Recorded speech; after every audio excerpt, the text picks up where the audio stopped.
Welcome back, ladies and gentlemen. Still with our news, the electoral campaign of the presidential candidate Abdel Fattah al-Sisi continues their activities for the second day in a row to follow up on the presidential elections 2024 for Egyptians abroad that kicked off Friday and continue till the 3rd of December.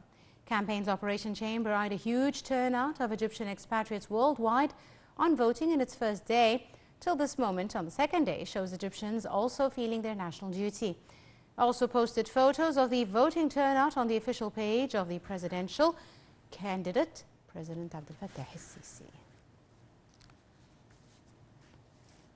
The electoral campaign of the presidential candidate, Farid Zahran, also continued their activities to follow up voting of the Egyptian expatriates throughout representatives at polling stations worldwide. The operation chamber of the campaign witnessed a high turnout of the Egyptians abroad and urged all Egyptians to cast their votes as a patriotic national duty. Meanwhile, the campaign of the presidential candidate Abdel Yamema held a popular conference in Cairo to present the electoral program that adopts liberal thinking of the Waf Party and is keen to put Egyptian citizens on top.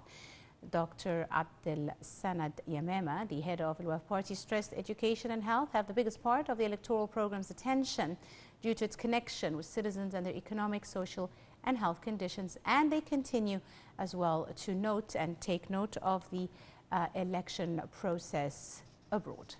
And in the same context, the campaign of the presidential candidate Hazem Omar also followed up on the developments of the voting in the presidential elections abroad. Campaign also followed out through its central chamber of the Republican People's Party was formed to follow up voting since the start of the presidential race through its representatives abroad. Campaign reported a high turnout of Egyptian expatriates at different polling stations in all Egyptian embassies and consulates.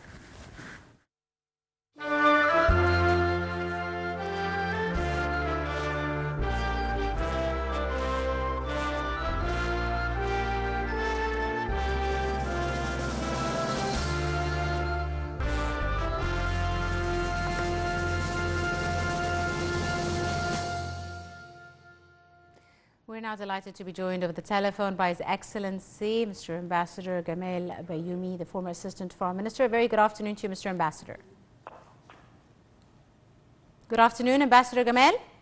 Hello, good afternoon. Good afternoon to you, sir, and thank you very much for your time. It's a continuous process to keep contact with Egyptians. Mind you that there is a source of economic wealth. They invest.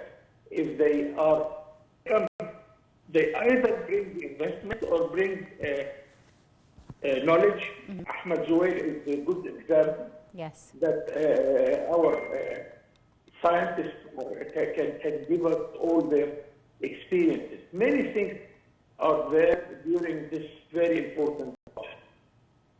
Absolutely, Your Excellency. And as you said, this is a great opportunity for Egyptians to connect once again to their nationalism, really. The Elections Authority Central Operation Room has been monitoring the Egyptian expats voting in the presidential elections, and they even have promised to address, any issues that arise. How do you see the role of the National Central Operation Room abroad? Doing a very important task. Yeah. Our task as diplomats, and I explained to you the story. I remember I was in Rio de Janeiro. I got a letter from an Egyptian living in Jordan. She said, I left, and after that, I lost my father and mother, and I don't have any connection with the house. Then my brother is living in Brazil, and there's no connection. Okay, sister, can you evaluate how very important things, relations like that, can give many benefits to our citizens? Many human we are doing, many economic things we are doing, and now we are in the process of a political choice of Egyptian for our president. Absolutely, Your Excellency. And as you said, Egyptian expatriates abroad are a soft power, really, and an economic force which play a very important role when it comes to foreign currency in Egypt. Finally, Mr. Ambassador, today is the last day of the vote, and we're seeing the presidential campaigns of all the candidates following up on the election process. How do you see this continued, exchange of information, availability of information for all the campaign candidates? This is another point also we take in consideration. Yes. Because Egyptian living approach normally doesn't know all the details about the country or the details of the candidature. So if he is there, if he's talking to his brothers from his country, they can exchange views and they can exchange opinion who is capable to be elected. Absolutely. But why very much the keenness of kilometers to go and to give it all. Absolutely, indeed. A very exciting moment for all Egyptian expats all around the world. Indeed, I'd like to thank you very, very much, Your Excellency. Very much, sir, for your time and for joining us here on our coverage on Al TV International. And of course, still with news, very important news related to aid, which is also currently taking place in Dubai. We've seen governments lining up a slew of energy announcements on Saturday at the UN Climate Summit held in Dubai.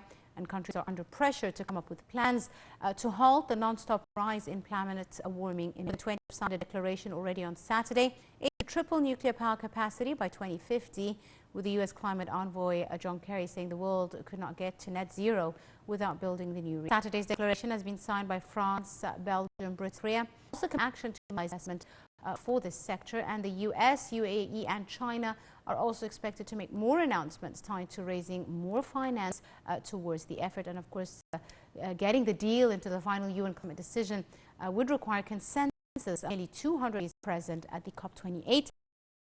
And Nile TV's correspondent Hany Farag covering the COP28 and has this into Andrew Kerr. Let's take a look.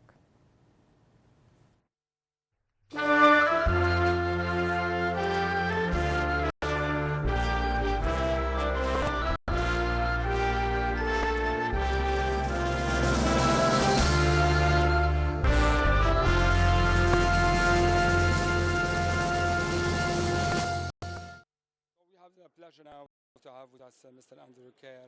He is a representative of European Innovation Agency. Pleasure, sir, to have you on the Egyptian TV and Hany TV International. And let me ask your participation in this COP28.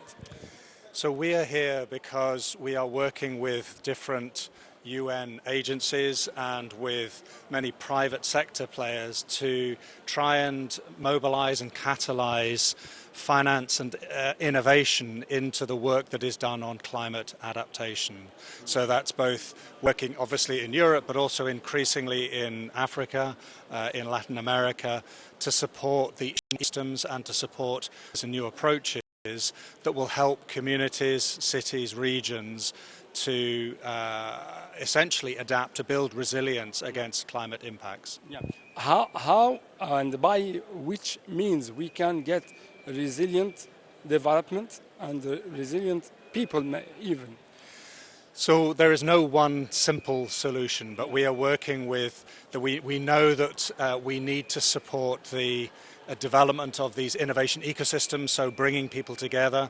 We know we need to bring private money in to support and leverage the public money that is available, and we need to make sure that developed countries are also providing funding to support this, so that we're building public and private money to support these innovation ecosystems. Thanks a lot for your interview. Thank you.